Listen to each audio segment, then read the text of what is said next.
This is just a teaser photograph to show you that railroads and trucks do go together.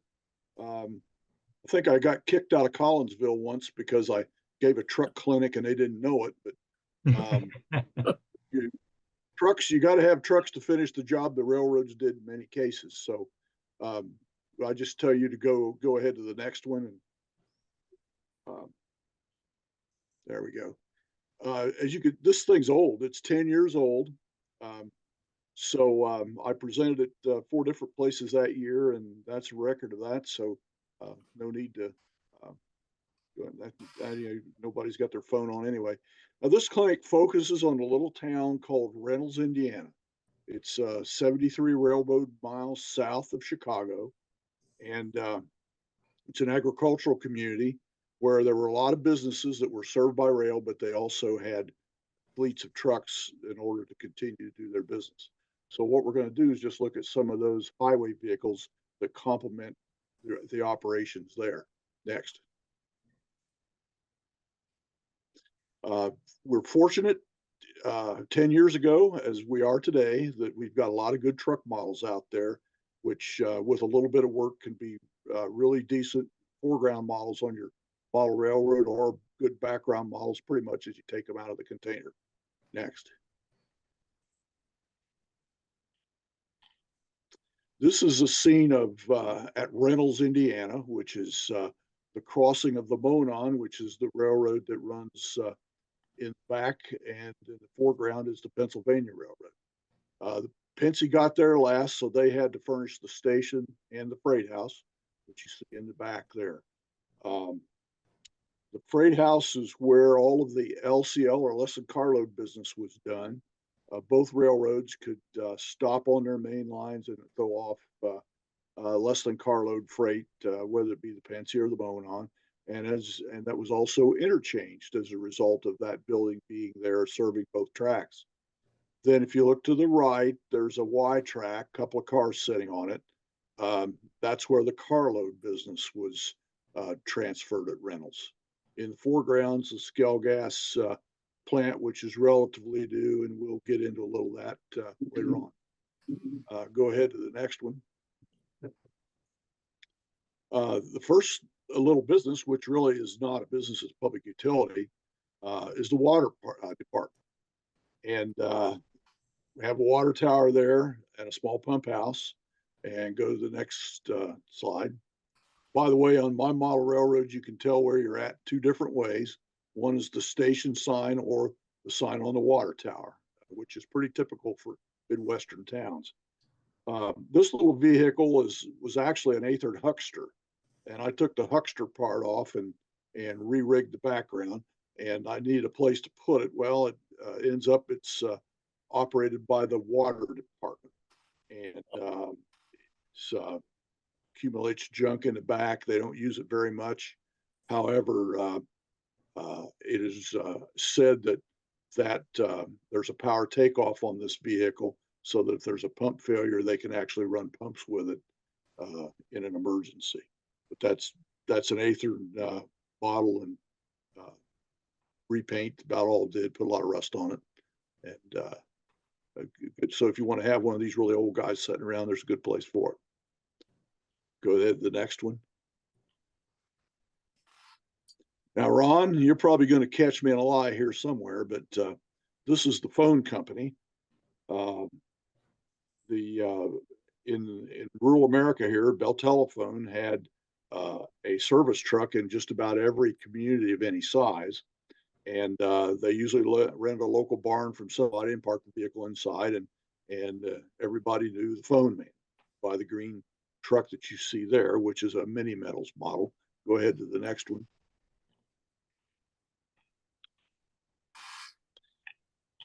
This is the truck, and here's our guy checking a pole. This is a nice little foreground model. That's where it's at. Let's go to the next one. Show you a few things you can do to it to make it look a little better. You can add some A-line windshield wipers. Pretty easy to do. iScratch built the 6x6 mirrors, and then ACC'd them to 015 wire arms, which is what holds the mirror, is called the arms, and painted the back of it black and the front of it silver, so that you have the small mirrors there. I also added grappling hooks to the ladder. This is nothing more than a 012 wire, which is painted black and added. And then I dry brushed the ladder with gray paint to give it a worn look. And that hangs on the side uh, of the body of the truck. Go to the next one. We can we have the work poles, and I guess that's the proper name. Would that be correct, Ron? Those I poles turned on the off. side. Yeah, that would be fine. Okay. Well, those got dry brushed, also roughed up and dry brushed. And then I made brackets for them, which is phosphorus bronze wire, which was hammered flat to look more like a flat mounting. And also highlighted the door handles and hubcaps with my trusty Sharpie permanent marker silver color. I use a Sharpie marker everywhere I possibly can to avoid getting paint out. Go ahead to the next one. On the back of the vehicle, we've got a microscale license plate. I made the ladder holders the same way, flattening the phosphor bronze wire to make the loops holding that. And then the tail lights, I've got a little procedure I use, which to make them look better. And that is I paint the lens surface silver first with the Sharpie, then let it dry overnight and come back and add the red. That's one of the ways you can do marker lights. And back then, or tail lights, and back then that's how I was doing it. So that's the result you get there. Go ahead, Greg.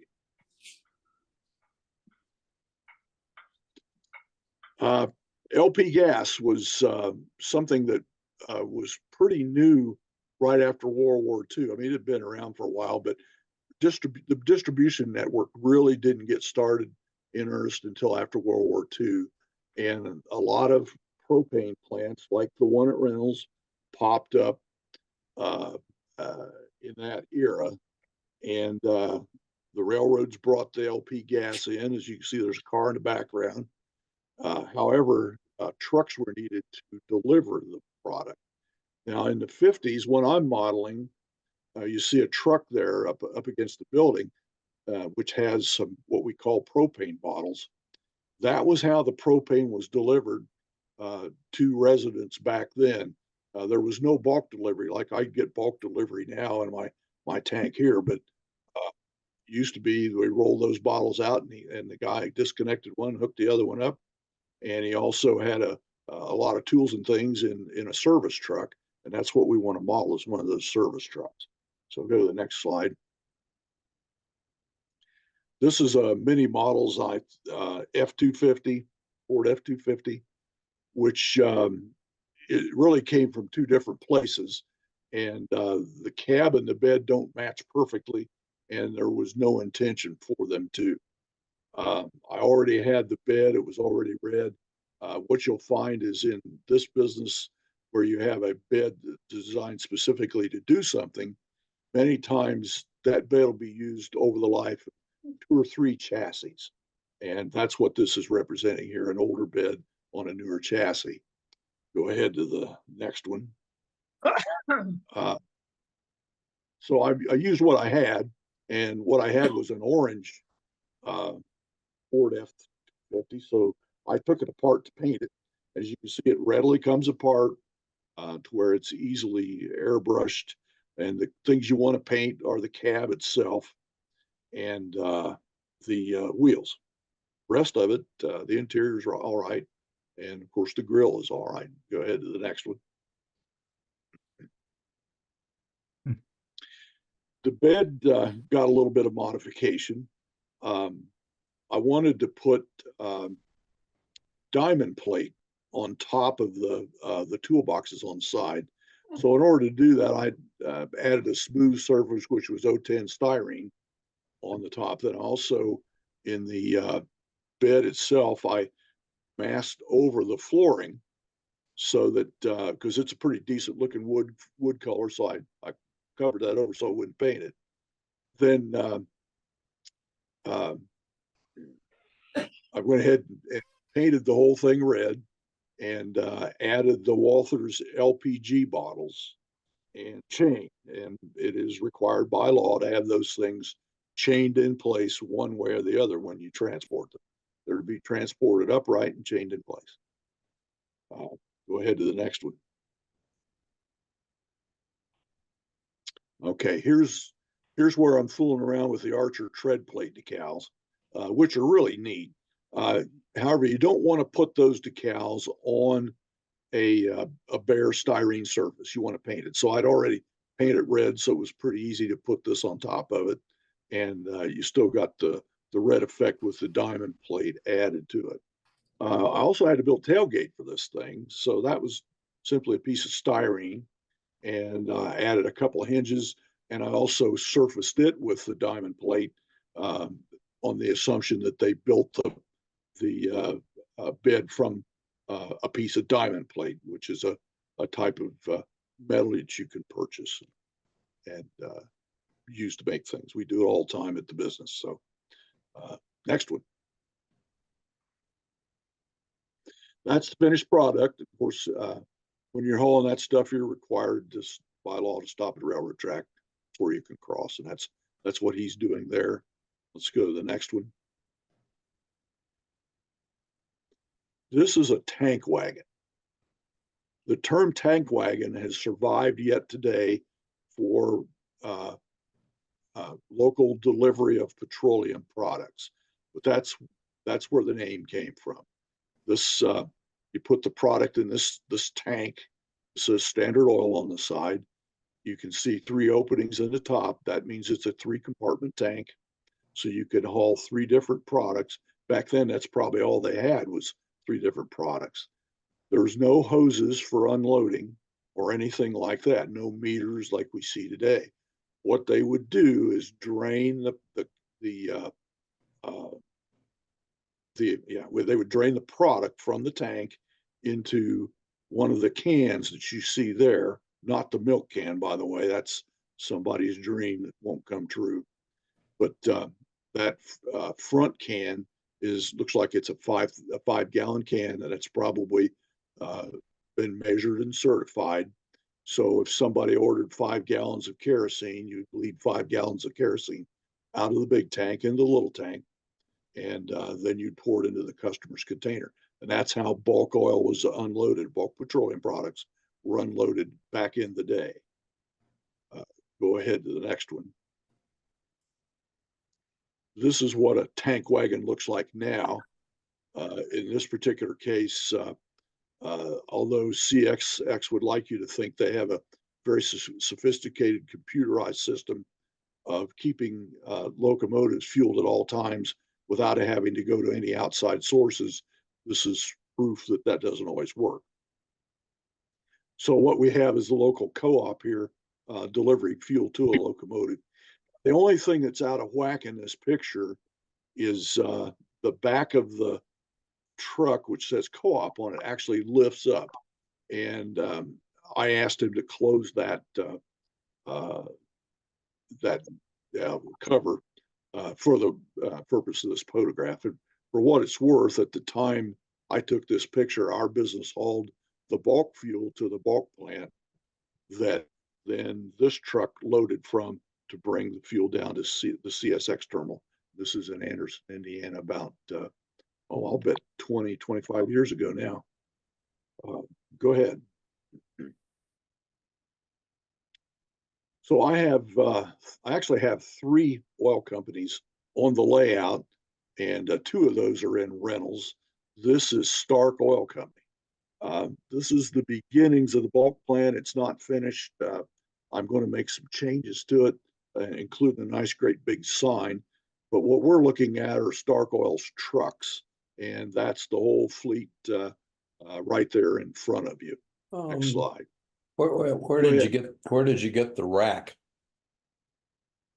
That came with that kit. That's a Walthers. Okay. And then I probably dolled it up a little bit. been around those a few times, and So it probably looks pretty the nice. most it builds up pretty well, and it's a big one. I mean, it's not a small rack, um, and it's a little tedious to assemble. The other who's that makes the other one? Grant Line makes one. Mhm. So and it is delicate and tedious as hell. Mhm. So but you have those. That's the source of that. Go Thanks. ahead. Okay, so I need a Phillips 66 bulk delivery truck, Bob, or a as we call them, tank wagon. So here we have the 46 Chevy. This is a Mini Metals model stock right out of the box, and a nice tank. Unfortunately, for the era, that tank is too large for the chassis, and I show it as the inset up there, more like what a 46 Chevy would have looked like back in the day. The tanks just weren't that large back then. There's probably an exception to every rule, but this did not look right. So let's go to the next slide.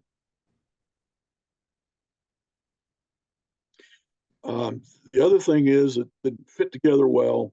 And if I had a great big tank like that and a truck that was older than I am, I couldn't let it show. So as you can see there, it's under the rack, but it's facing the background so that you can't actually see the truck. So then it looks pretty legitimate. And that's that same rack you saw in the picture. I just haven't done the paint work in detail and cluttered it up yet. Because believe me, they were nasty underneath, and things tended to accumulate around. The bulk truck drivers were usually in a hurry to get loaded and get out of there. So go to the next one. So it was obvious this tank had to come apart, and so I took it off the Mini Metal Chevy, and I wanted to mount it on a heavier truck, which Mini Metals makes a Ford F-750, which would be a good place to put it.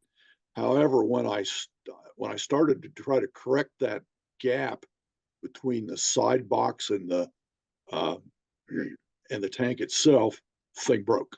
It's brittle. It's cast. So when I put it back together, everything fit together pretty well. But it took a little bending or coaxing. As you can see, that giant pair of pliers there is what I used to help it along. But everything went back together pretty well.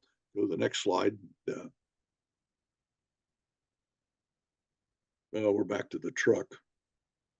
Okay, I've got that just the truck I wanted to use. I needed an orange truck to go with the orange tank, and this is an orange. This is it. So everything got. I didn't really do much painting on this except to tidy up the grill and so forth. One of the things nice about the Mini Metals models, if you look at the front of the hood, there's a Ford emblem there. If you look at the side, there's a Ford emblem, and then there's a chrome strip up the hood. Those are impossible to recreate, but it is possible if you need to paint something to mask over that. And if you're painting them generally the same color, and I did paint this cab orange to match the tank. If you put a little bit of, you don't have to mask it perfectly, but if you put a little bit of tape over those features, you'll get close enough that it's not noticeable, and you retain that Ford logo and the side details.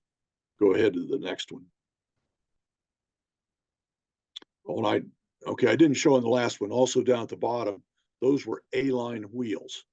A truck this big and this beefy wouldn't be on those lighter pressed wheels that come with it. So I put a beefy set of wheels under while I was at it. So those are A-line. You get steering and drive axle wheels and tires. They all go together. And the nice thing about A-line wheels and tires is you can paint the wheels and the tires are mounted afterwards. So you can, so that makes life a lot easier. Well, this is the assembled model with the refurbished tank, so that everything fits together well, and it's mounted on that 53 Ford F750 chassis, which gives you a pretty substantial looking truck there for a tank wagon. Go ahead to the next one. And there it is with some other details. You see the West Coast mirrors were added, and windshield wipers. Those are pretty easy. All that stuff's from A-Line. And that's basically it. Go ahead to the next one. I always liked this truck. I'd seen it around. It was 30 years old when I took this photograph. That's 30 years.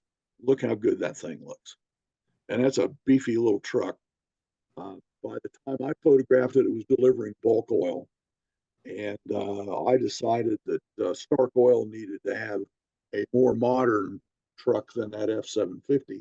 So here we have the C-Series Ford cab. And I thought I could probably make one of those. Go to the next slide. I had an orange semi-tractor, and I knew that the tank that was on the back of a Mini Metals White 3000 was about the right size. So I took my White 3000 apart, and sure enough, it was a good fit. And the way you know it's a good fit is the opening for the rear wheels need to line up, and the tank fits snug up against or close to the back of the cab. So with the initial measurements being made, I went ahead and stripped the fifth wheel off of the Ford. Actually, the deck plate came off. Everything went, bud flaps, tail lights, everything, so that you had just a bare frame or a bare chassis on which to mount that. So go ahead to the next one. And that's pretty much the finished result. I had to paint the tank, and then those are micro scale decals, and both on both the C-Series Ford cab and body. I left the wheels white. That's probably iffy. They probably should be orange, maybe. It kind of depends on how the company did it, but a lot of folks bought the chassis. The chassis came with white wheels and a white bumper and white mirrors, and they simply took that tank from the last truck it was on and put it on this one and went on about their business. But that's Stark Oil's newest truck, a C-Series Ford. Go ahead to the next one. There's the same truck. I kind of show you this side because I want you to see the ladder. When guys make bulk deliveries, it isn't always dropping into the ground. It isn't always reaching to a tank that's easily reached. Sometimes you got to have a ladder. And in this case, I think they've got one or two ladders there for their bulk oil deliveries. So I want to keep that little tidbit in mind when you model your bulk oil truck. You need to have it on the truck somewhere. Go to the next one. So I put one on mine, and that's what it looks like. I went to the scrap box and found a decent looking ladder and weathered it a little bit. There you have it. Go ahead. Oh, paint the fire extinguisher red too. That's what the back of the truck looks like. I guess I really like this truck. I took a lot of pictures of it. Go ahead to the next one. This is what the business end of the truck looks like. That big thing in the back is a hose reel. There's one on each side. Then you have 2 meters there, one on each side, and then you have the connections down at the bottom. Those connections allow you to route the fuel from the tank through the meter into the hose, and then you actually drag the hose out and make the delivery. In this case, Charlie is making a bulk oil delivery. So it's, it's pretty easy. You just, you meet her off. I think the order was for 500 gallons, something like that. And so he just simply let it run in there and filled out the bill, and that was the end of it. And here again, you can see how the back of the truck lifts up, provides a little bit of protection for weather, although he's inside making this delivery. I'll go to the next one. Not all petroleum was delivered in bulk trucks. There was also what they called package freight or package delivery. So this is a vintage photo of a dear old friend of mine's father that was making this Standard Oil delivery to a farmer. And so this is a local picture, and he allowed me to copy it to give you an idea. Here again, he's delivering that drum of oil out of a pickup truck. Now, just so we understand that this isn't as easy as it looks, that drum probably 600 pounds. But he's skilled enough that he knows how to tip it over and roll it on its rim until he gets it where he wants it. I'll go to the next one. So you remember the 46 Chevy I had that we robbed the tank off of? Well, it's still there. It's still lettered for Phillips 66. So, and I needed a straight truck for those package deliveries. So looked like the ideal candidate would be the Athearn, the Athearn flatbed with the stake sides on it, called a stake side bed.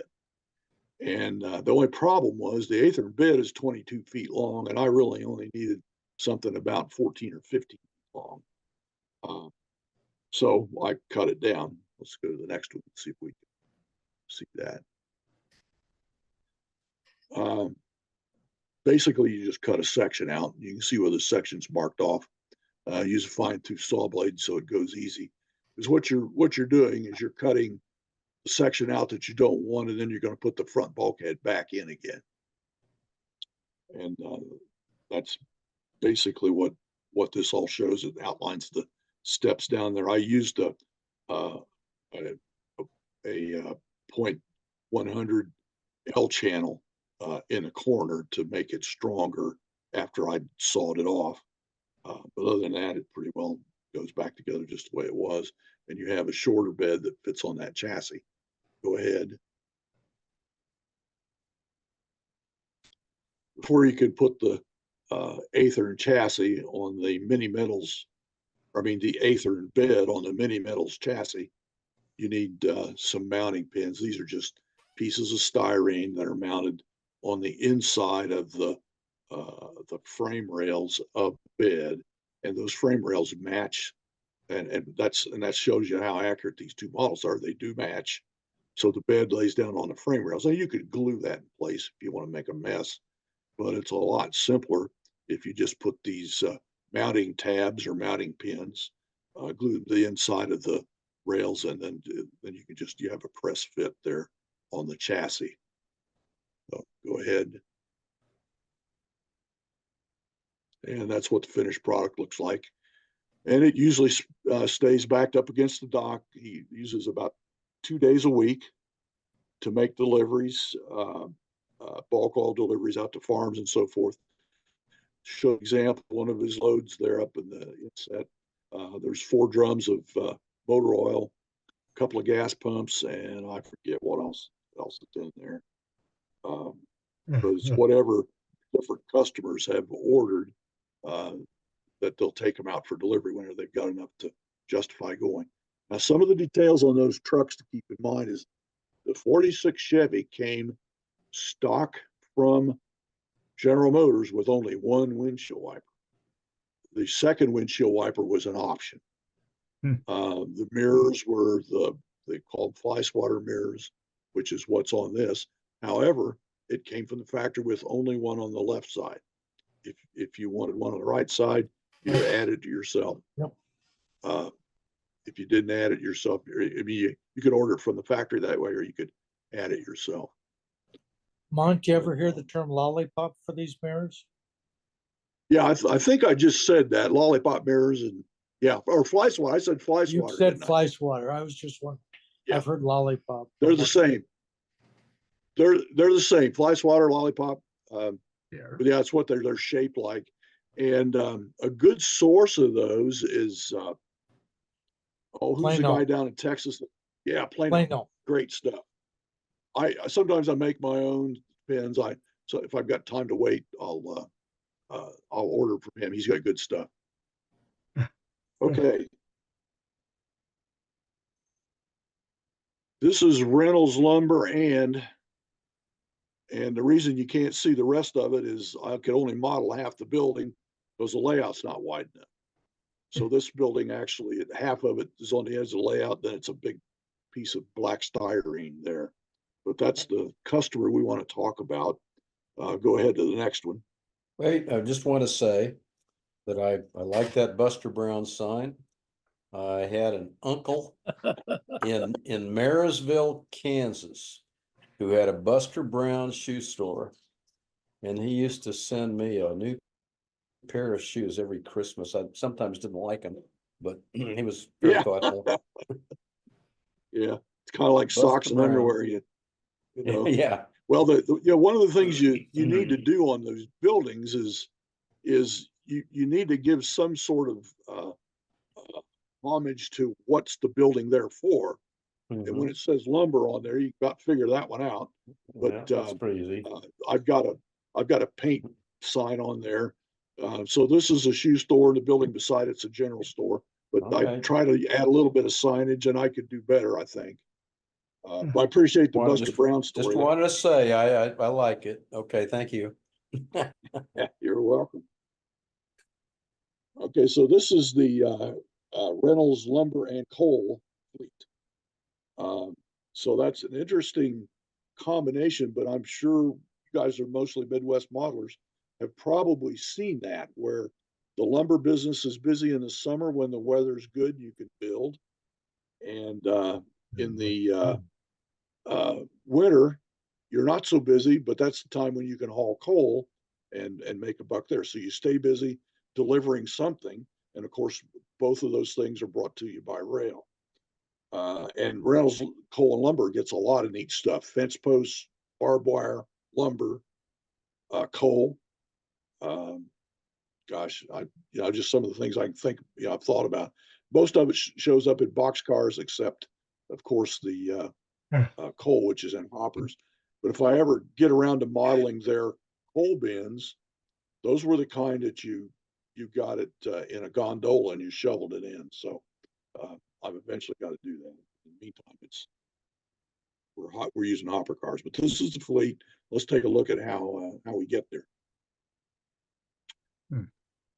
Okay, the top picture is what I started out with, and that's the Mini Metals 53 Ford stake truck, and I painted it the company's standard colors, which was green with black fenders, and I didn't like it. It looks like a lowrider to me, not beefy enough for what we're doing out here in rural America. So I took the same truck and put it on a 56 Ford tank wagon chassis, which is what you see below, and which is a much beefier setup. So go to that one and go next to that, or the next slide. I think we'll show that. Some of the things I eliminated were there was two really bad looking marker lights up on the top of the cab. So I sanded those off and used some putty to make it, clean it up a little bit. And then I drilled at number 72 holes in the fenders. Those are going to be for the turn signals. And so I'm getting this cab ready to go on that new chassis. Fortunately, Mini Metals built them both, and Mini Metals was good about using things over and over. Most notably, the fuel tank is an International R190 fuel tank, but it works pretty well as a step tank on these. Go ahead, the next slide. Oh, by the way, that's got a removable hood. So it makes it easier to paint the fenders. In order to accommodate the bed, I needed to extend the frame, and the way I did that was, as you could see at the top, I basically built the extended out from the end of the chassis, and then added the length that I needed to by building up in between the prongs. And then you cut it off even, and that's what you end up with is the right length chassis. Then you also are going to have to extend the drive shaft to get to the back wheels, which is 060 styrene rod stock. Go ahead to the next one. And I mentioned the fuel tank. That was one of those R190 fuel tanks that was cut off and placed on the right side. And it doesn't matter which side you put it on, it's right side or left side. So this is a shortened Athearn stake bed, and it was shortened for this purpose. Same thing as last time. Then the 005 formed step overlay sounds a lot more serious than it really is. First of all, when you mount the cab on the frame, you don't have any way to get in it because we're not using the fuel tank as a step.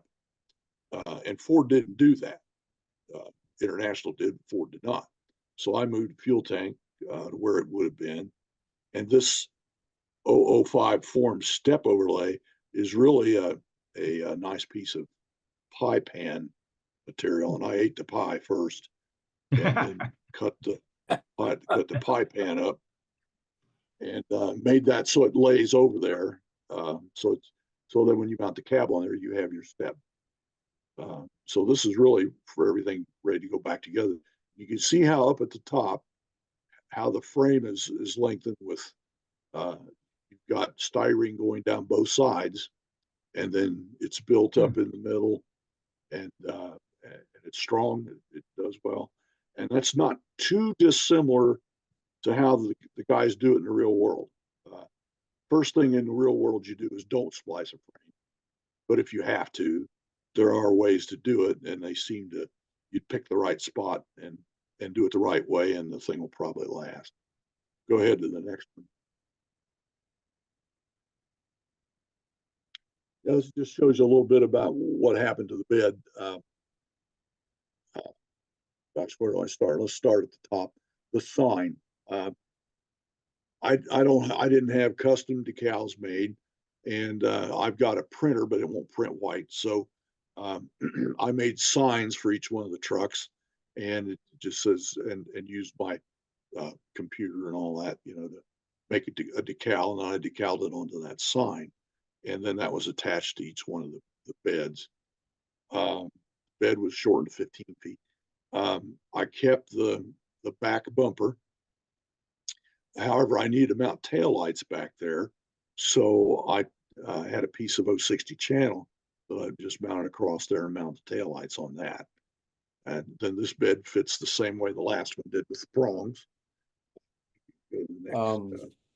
When you do the taillights, again, do you use a silver marker first and then add red on top of it? Well, in this particular case, I used chart pack red dots, which I think you'll see a little bit of that later on.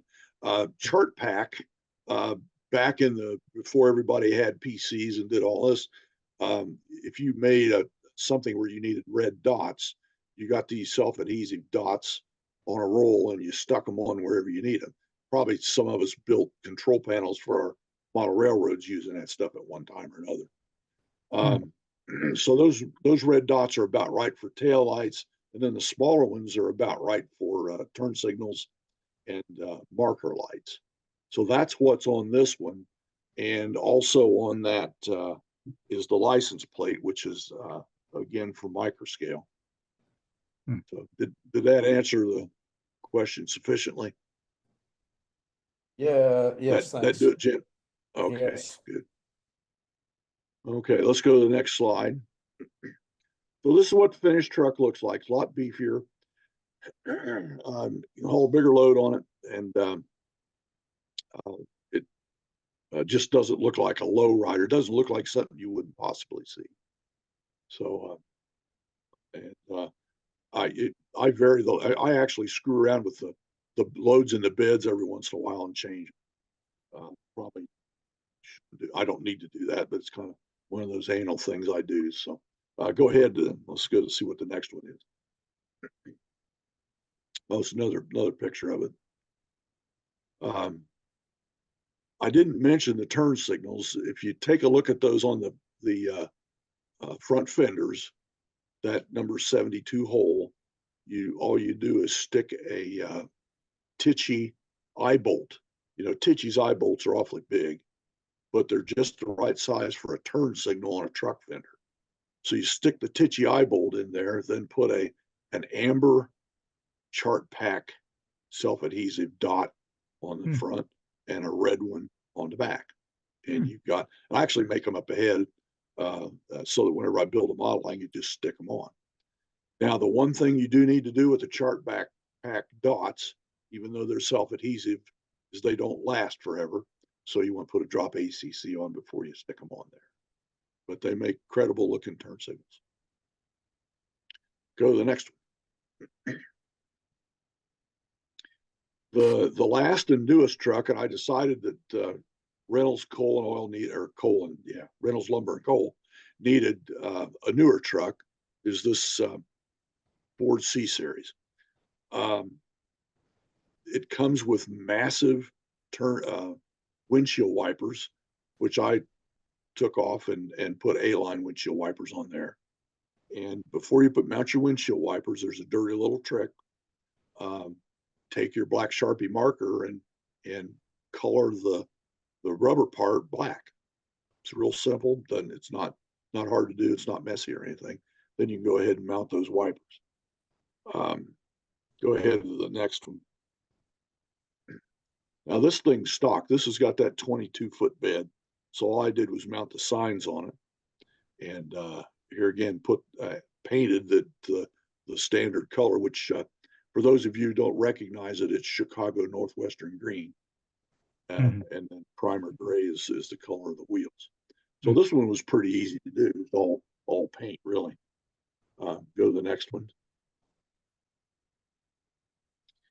So I couldn't just quit there. I decided to put a load in this one. So it kind of lists all the stuff that's in there.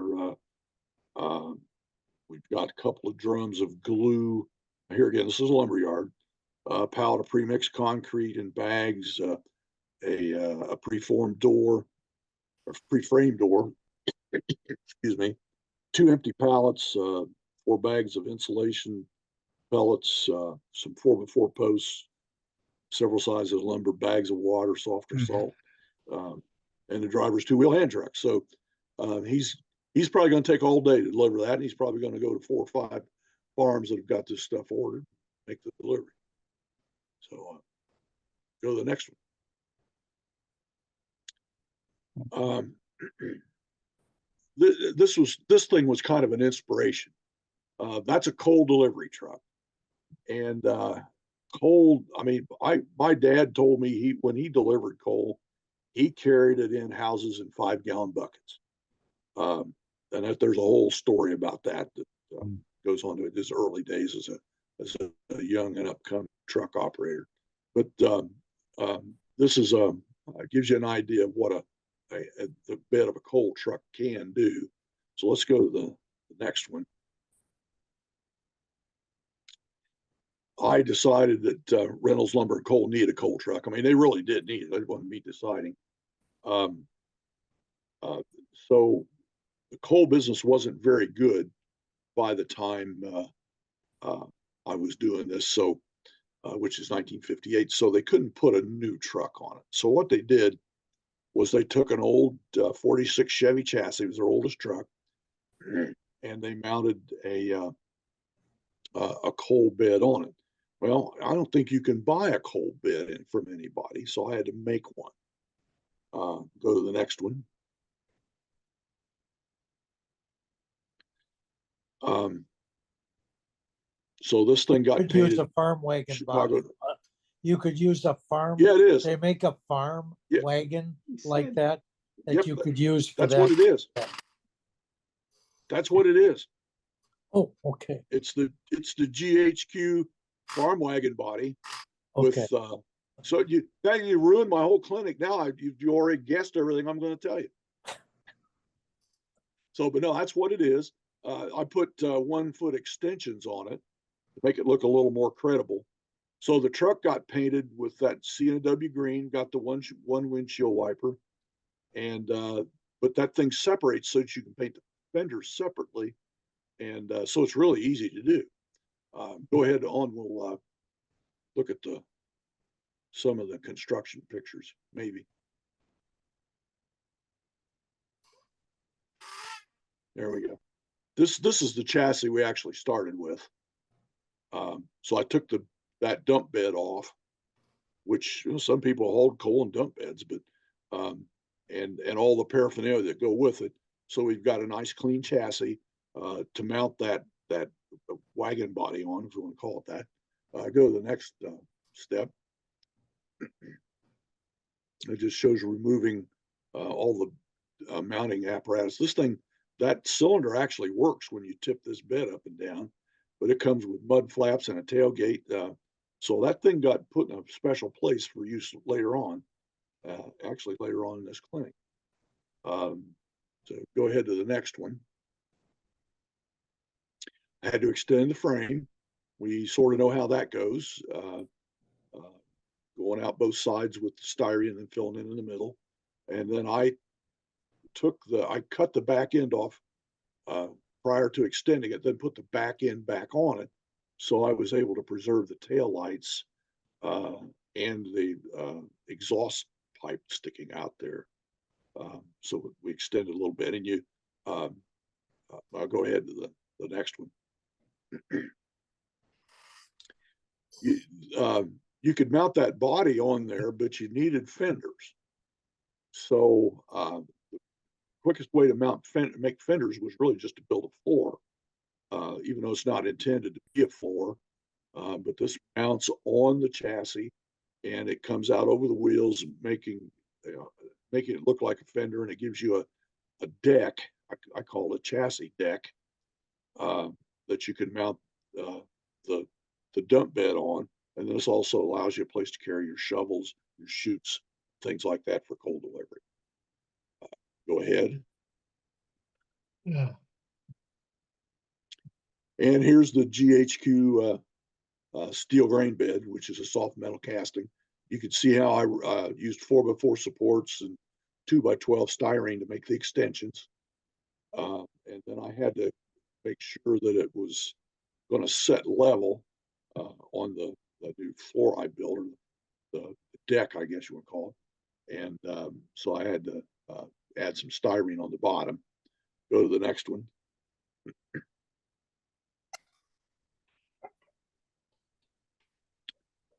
Yeah, that's okay. This just shows more of the process for building the extensions.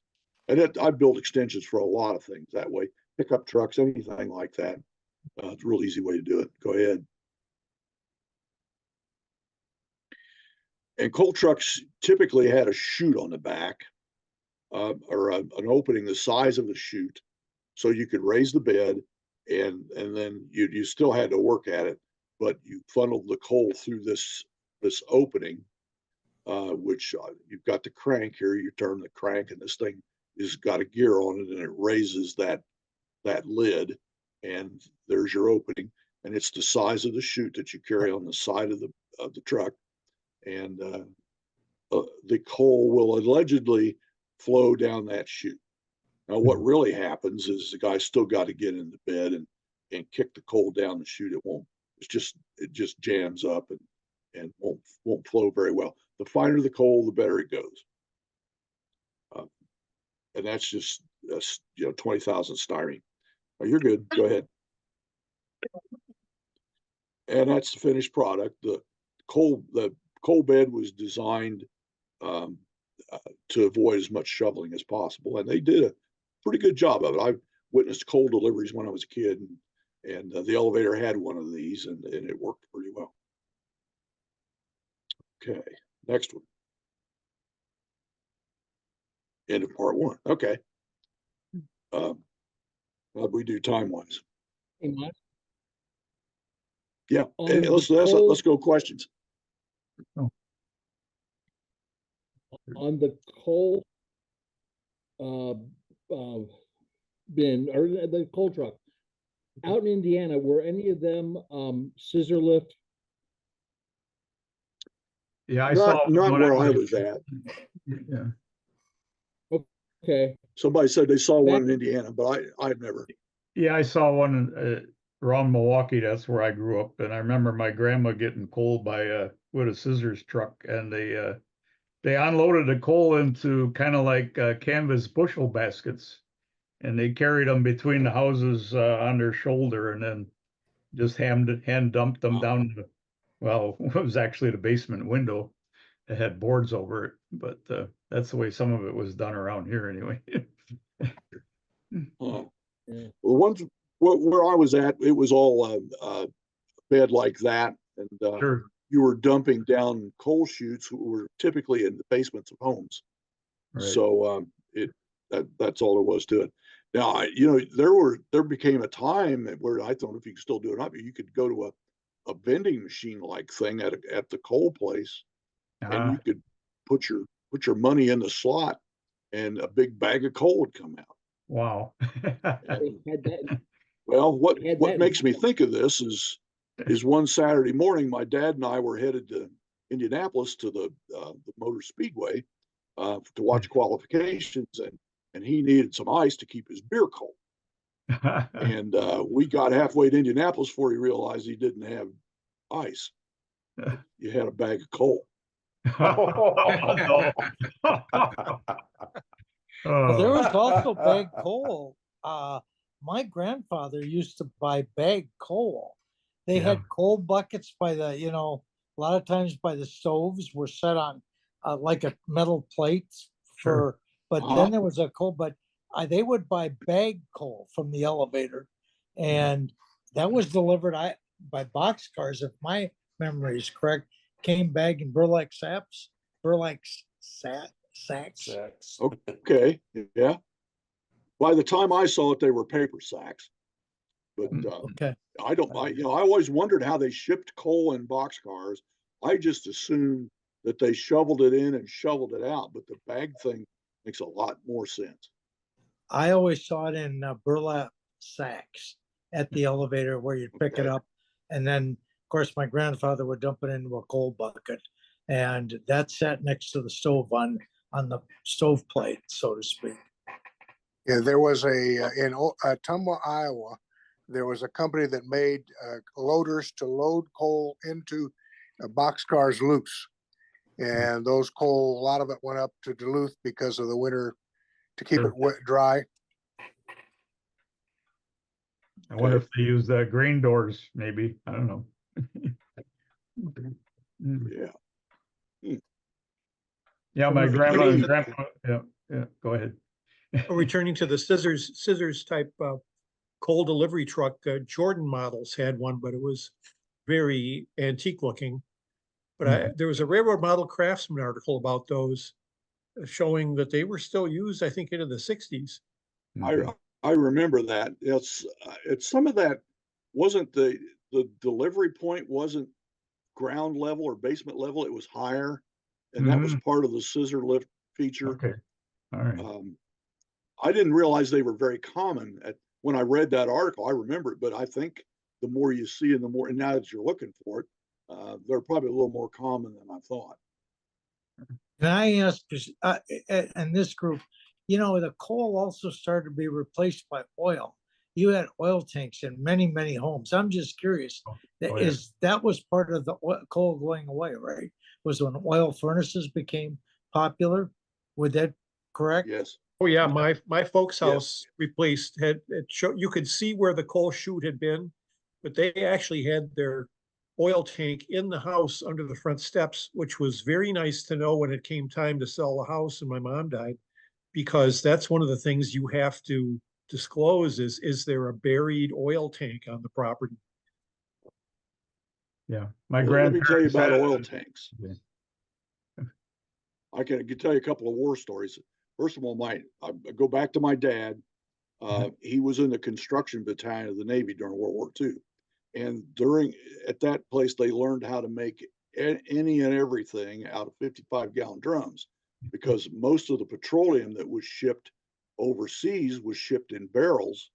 And that's how they used it. And then, of course, they didn't send the barrels back, they stayed.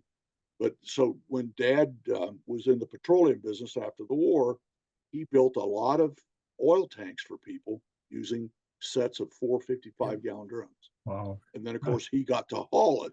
He'd build this contraption for them, and then he got to haul it afterwards. But a recent war story or a horror story was a lot of people put those tanks down in their basements in the coal room.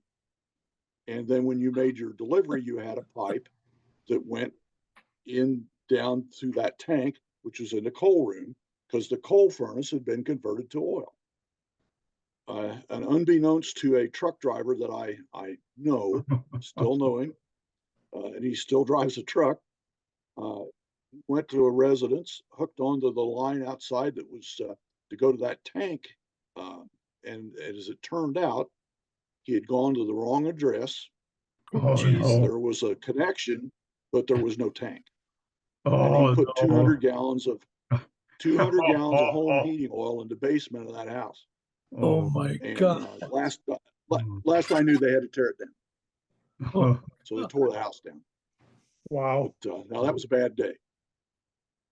A lot of those 55-gallon drums you'd see on farms where they used them for hauling kerosene. They'd make the tanks, that 55-gallon drum with the legs. They'd make a leg stand, and a lot of times used for kerosene. Sure. Yeah, 55-gallon drums, they don't make them as well. I'll take that back. They don't make them as well as they used to, except that you have to build them to spec now to ship hazardous materials in interstate commerce. And they were used for burning barrels everywhere. drum. When I grew up, What they were was that, also Bill? burning barrel. I'm sorry. Oh yeah, yeah. I have burn barrels on my layout with all the trash around and everything. That was one of my duties when I was a kid, was to go burn stuff. But the drums that are shipped now with hazardous materials in them, they are of better quality, and they have to meet those DOT requirements, and in order to be shipped. And they're still around. There's still some people using.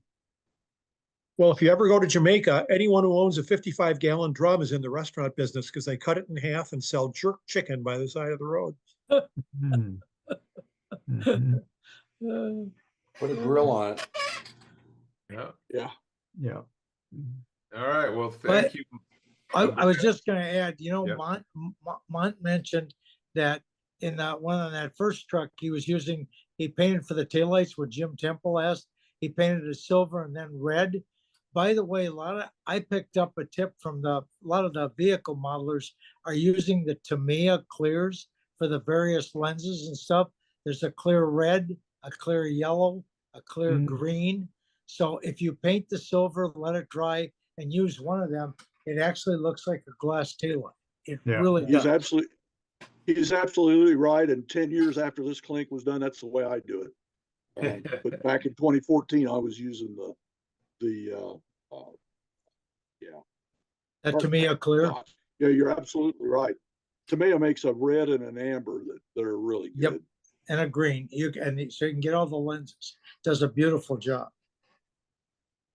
Yes. Very good. Good tip. Well, thanks, Mont. That was very enjoyable. And thanks everybody for attending. We will be off next week for the Naperville RPM meet. And then we'll be getting back together then on the 17th. And that's when David will be giving his clinic. So we look forward to that. Okay. And have a great Thursday, everybody. Okay. Enjoy Naperville. Yep. Bye-bye. Have a good evening. Good evening.